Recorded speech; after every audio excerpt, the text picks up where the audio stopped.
let me give a bit of background about myself. I spent 10 years in medicine. As the Indian system goes, I had to do first MBBS, completing the pre-medical test, then get selected, and then I did the post-graduation in radio diagnosis. But somehow I was not very much enjoying my medical career, and just so it happened that the post-graduation field that I chose was radio diagnosis, where we use computers for diagnosing all the disease, MRI, CT scan and all. And there was a requirement for archiving the images, and there was open source software available for that. My dad got me my first PC when I was doing my internship in 2000, it was in 1999 when I bought my first Windows PC. And while doing the radio diagnosis, I got to know about this open source software, which was by name Osirix. And I pitched the same solution to my university, which was in Bangalore. And the university happened to buy that solution while I was studying. And I knew that where it was all going. And with that money, I started up SourceBase immediately after passing out my post-graduation. And that was in April of 2006. And obviously, as most of the startups do, I started in a garage. Only difference was that this was not my parents' garage. I had to pay rent for that. So that's how my journey started. But the initial challenges were that I didn't know a thing about, like, I didn't know how to write a offer letter to a person, or what is HR, or what are the different departments in a company.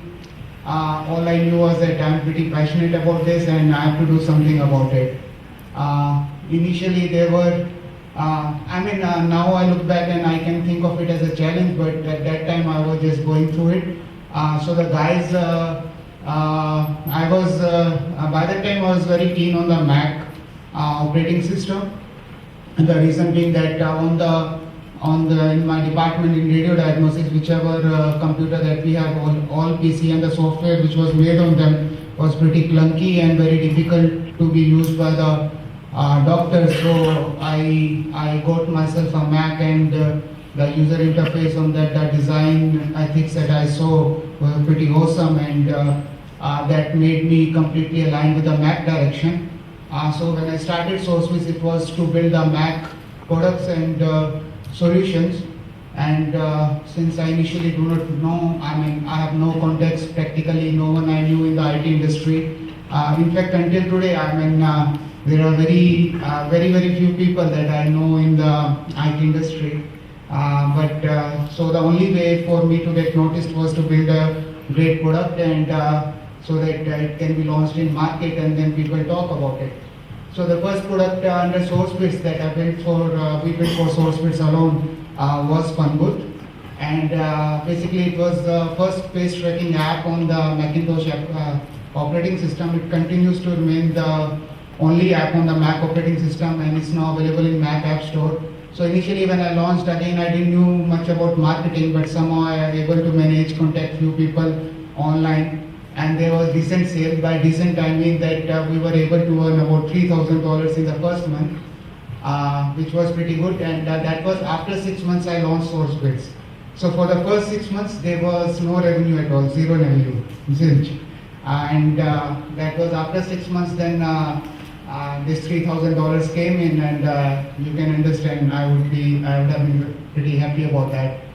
And just to fast forward, like that app, the marketing was the key. And if some of you recollect, like Apple launched Mac App Store, I put the same app which I did 5 years back on the Mac App Store, and all of a sudden it was in top 100. And now from that app we are earning about $10,000 a month. So without doing anything more, it is just giving a perspective of what marketing and distribution channels can create a difference. So initially the people that I can only tell retrospectively, so the people who I was hiring, obviously I didn't have any clue that how to interview them on their coding skills.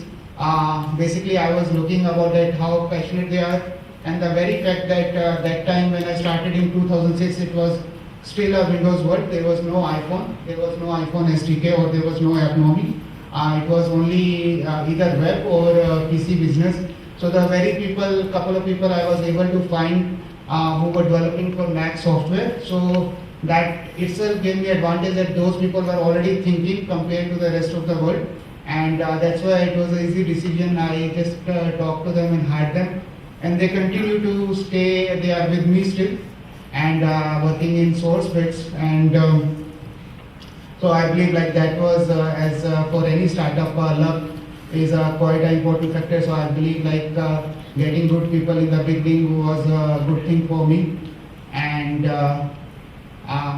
initially, as I said, that I was in garage and I was pretty small, so around 15 to 20 people for first 2 years. Then in April of 2008, iPhone came in. iPhone came a bit earlier, 1 year earlier, but Apple announced iPhone SDK in 2008. And again, the same thing, like I thought that I have to build an app, and with the app only we will get a recognition. So the first app that we built when iPhone SDK came out was Nightstand. Some of you may know about it. That app is nothing but a simple app clock, but you can use that clock as a bedside clock. And before us, nobody thought that everyone was making mobile clocks only for the purpose of alarms, but not to be used as a bedside clock. So it was designed by Piotr Gajos, who is actually a speaker later in this event. You would be surprised that that app took us only 3 weeks to develop, and though we are continuously evolving it, but from that simple app we have earned more than $1 million until this day, and over 3 million downloads. So, so you can see that with that app alone, and that was the time when App Store was just launched. So we were among the top 10 right in the beginning, and coming from an Indian developer. That was a big thing, and all of a sudden I started getting a lot of inbound leads from companies like Hershey's, Procter & Gamble, you name it. Even MIT has worked with us in developed a product for MIT, which is like the IIT in US. And there are certain big clients like Intel and others who are working with us. So all of these clients, there was no sales people in SourceBits, and I never reached out to anyone or did a cold call. All these clients came to SourceBits through our web form. So our business grew. It was like pretty awesome. From 20 people, we grew from a garage which was right in front of my college. Some of you know about Bangalore. It was in Bell Road. Then we went to Rajaji Nagar. There we increased our strength from around, I think, 50 to 75. Then we moved to Electronic City. Now we have a total strength of about 320 people. Of that, 250 are in India, and rest are in Europe and US. We recently, 2 months back, opened our office in San Francisco. And also we took a round of funding from CQ and IDG 2 months back. So that was again very interesting, because CQI is not known to invest in India services company. In fact, this is their first investment in the services company. So I believe the reasons for them to take this decision, and the round that we raised was $10 million. This was our first round. Before that, it was a completely bootstrapped company. The reason was that though we are giving services, but we have a clear product mentality, and for the clients, we are actually building products for them. And the whole emphasis is on the design-led engineering. So if we are taking, let's say, 100 hours in a project, we are spending 60 hours on design and 40 hours on engineering.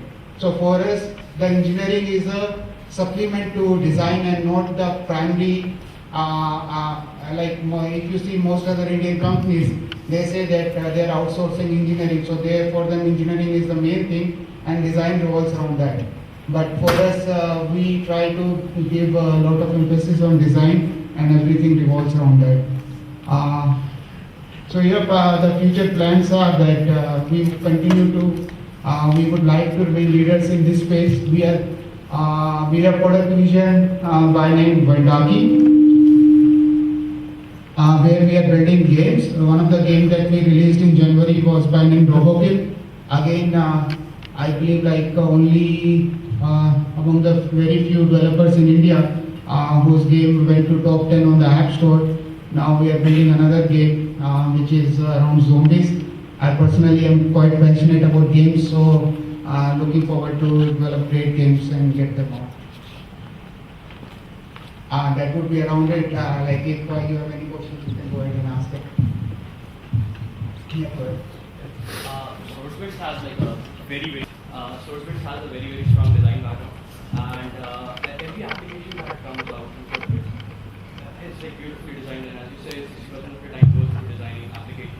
Could you also like shed some light on 2 points? First of all, like when you started out, nobody in India was focusing that much on design. So how did that happen for you guys? And so the first question is, when you started out, nobody at that point of time in India was focusing on design for applications. So how did that happen for you? Where did that insight for making beautiful applications come from? And maybe some insight for us on how do we, fine-tune our design process? How do we bring that focus to our products? So the second question, like I think best answered by my head of design, who is Piotr, who is giving a talk after 1 hour. But first question, like why I was so keen on design was, as I mentioned, I was in a medicine field, and the software that which is available in the medicine field is really not usable. So I was quite clear that initially when I opened SourceBits, it was to build medical software only on the Macintosh platform with a great user interface. And so I can tell you a small tidbit like how much strongly I felt about design being an important part of SourceBits. When I hired Piotr, that was about 3.5 years back, the total revenue of my company at that time was 6 to 7 lakh rupees per month. And I hired him for a salary of I think 4 lakh rupees. So to one person, that time also we were 30 or 40 people. I thought that this is where I have to go, and almost 60% of my revenue I gave it to one person. So to me it was a very important decision I made.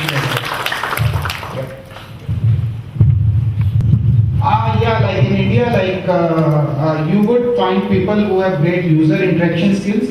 But still it is a difficult task, and I can tell you this is the same for the world also. So if we put the audience where you would want to attract talent as a global audience rather than restricting to India, then you would be slightly decreasing your problem. And for me, the initial, all the hires were done online.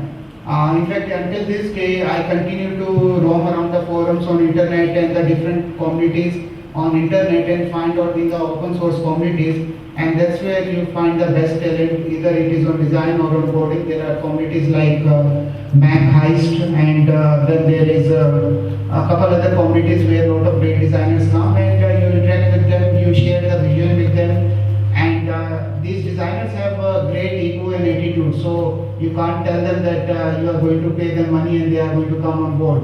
You really need to talk to them and identify with them that they are going to build great products with you. So I think so there is a bit of talking involved, and that's how you can get them on board.